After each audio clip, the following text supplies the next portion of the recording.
Welcome to Sleep Better Podcast, where every story is written specifically to help you sleep better.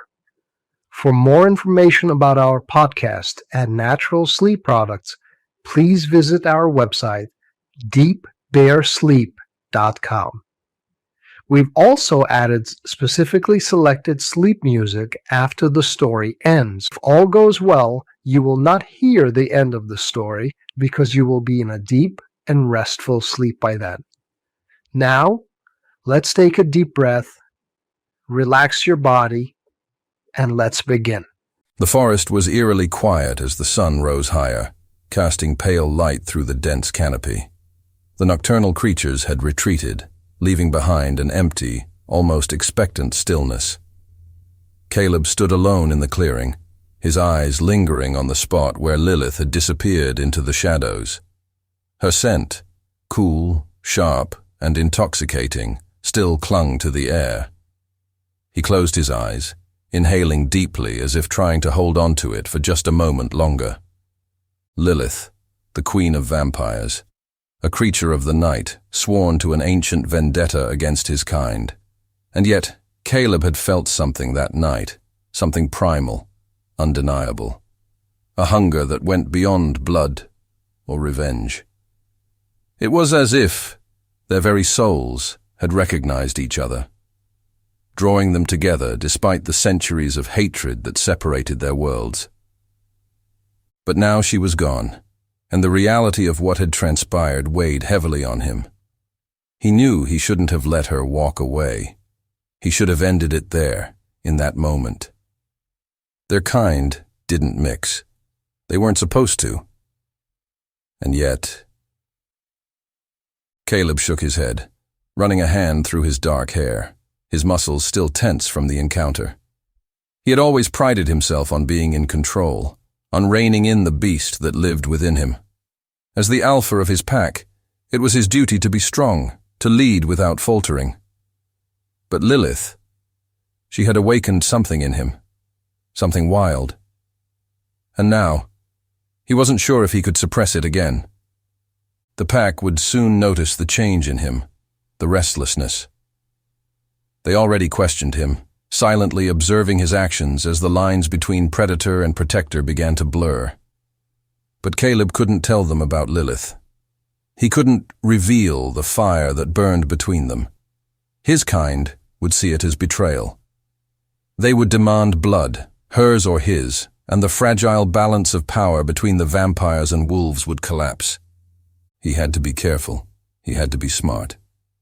But every fiber of his being ached for her return. Meanwhile, miles away, Lilith moved swiftly through the dense undergrowth, her mind racing even faster than her body. She barely felt the wind as it whipped through her raven hair, barely noticed the shadows that stretched and danced around her as the last traces of night slipped away. All she could feel was Caleb, his touch, his breath, the fire in his golden eyes. It had been reckless to seek him out, to allow herself to be drawn in by the forbidden thrill of his presence. And yet, she had known the moment she caught his scent, that there was no turning back. Something in him called to her in a way no other creature, vampire or otherwise, ever had. Lilith was old, much older than most of her kind, and with that age came a certain detachment from the world. She had seen empires rise and fall, had watched as mortals clung to their fleeting lives while she remained unchanged, untouched. But Caleb made her feel alive again. She couldn't deny the attraction, the pull of his raw, untamed power. But it was more than that. His strength was different, more restrained than any wolf she had ever encountered. He was calm, even in the face of his primal nature. And that intrigued her. But it also terrified her. Lilith knew she was treading dangerous ground. If her kind ever discovered what had happened between them, there would be hell to pay. Vampires were not forgiving creatures, and any sign of weakness, of fraternizing with the enemy, would be met with swift and brutal consequences. She had fought for centuries to maintain her place as queen, to hold the respect and fear of her people. One wrong move, one sign of vulnerability, and it would all come crashing down. But for some reason, she couldn't get Caleb out of her mind. Later that evening, at the heart of the vampire court. The grand hall of the castle was dimly lit, torches flickering along the stone walls as the council of vampires gathered. Lilith stood at the head of the long table, her expression cool and composed, though her mind was anything but. The elders had summoned her for a meeting, something about an increase in werewolf activity near the borders of their territory. Normally this would be routine, just another petty squabble between their species. But tonight it felt different. Everything felt different. Queen Lilith. One of the elders, a tall, gaunt figure named Marcus, began. The wolves have been more active as of late. We fear they may be planning something, perhaps an attack. Lilith nodded, though her thoughts were elsewhere. The wolves are always restless, she replied, her voice smooth and authoritative. It is in their nature. Perhaps, Marcus continued, his dark eyes narrowing. But their alpha has been particularly bold in recent months. There are rumors that he seeks to expand their territory. Lilith's heart skipped a beat, though she gave no outward sign of her sudden unease. Caleb, was he planning something? Or was it just coincidence that his pack had grown more aggressive since their encounter? I will handle it, she said firmly, silencing any further discussion. The wolves will not challenge us without consequence. The meeting continued, but Lilith's mind was far from the matters of politics and territory. She couldn't shake the feeling that something was shifting, both within her and in the delicate balance between their worlds. Back in the wolf's den, Caleb's pack was restless. The younger wolves were eager for action, for battle. They had heard whispers of tension rising between their kind and the vampires, and they wanted blood. But Caleb was not so easily swayed. He stood before them, his broad frame towering over the others, his golden eyes sharp and clear. "We will not attack unless provoked," he said firmly, his voice carrying the weight of his authority. "The vampires may be our enemies, but we are not savages." Some of the younger wolves grumbled in disagreement, but none dared to challenge him. Caleb's word was law, and they knew better than to cross him. But as Caleb spoke, his mind wandered to Lilith. He knew he couldn't tell the pack about her, about the strange connection they had formed. It would only fuel their desire for conflict. And yet, he couldn't help but wonder what she was thinking, what she was planning. Had their encounter meant something to her? Or was it just another fleeting moment in the long, immortal life of a vampire? That night, as the moon rose high in the sky, Lilith found herself drawn back to the forest, to the place where she and Caleb had first met. She moved silently through the trees, her senses on high alert, her pulse quickening as she caught the familiar scent of the wolf. He was close. And then, as if summoned by her very thoughts, Caleb stepped out from the shadows, his golden eyes locking onto hers with an intensity that sent a shiver down her spine. "You came back," he said, his voice low and gravelly, filled with something that sounded almost like relief. Lilith held his gaze, her dark eyes gleaming in the moonlight. I told you I would. For a long moment, they stood in silence, the tension between them thick and palpable. It was as if the entire forest held its breath, waiting to see what would happen next. Caleb took a step closer, his movements slow and deliberate. "This is dangerous," he said softly, though there was no fear in his voice, only desire. "We shouldn't be doing this." I know, Lilith whispered, though she made no move to stop him as he closed the distance between them. And then, without warning, he was there, his hands on her, his breath hot against her skin.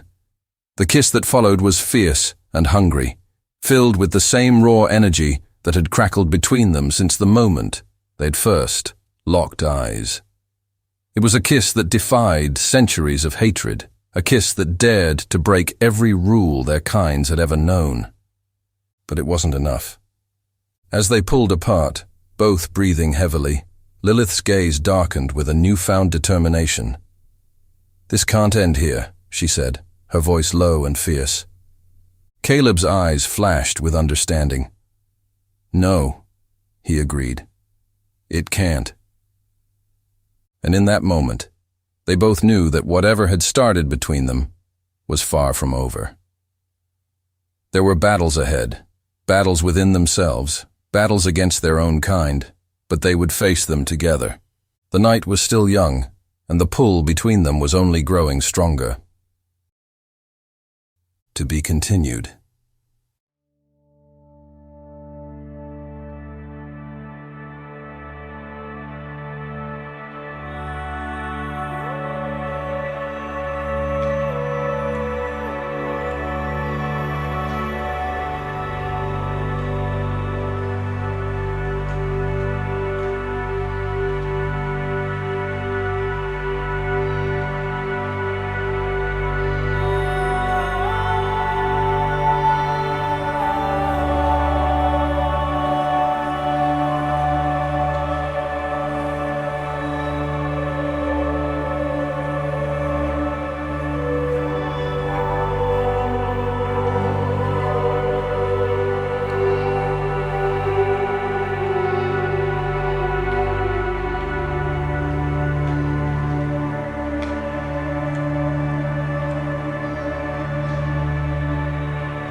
you.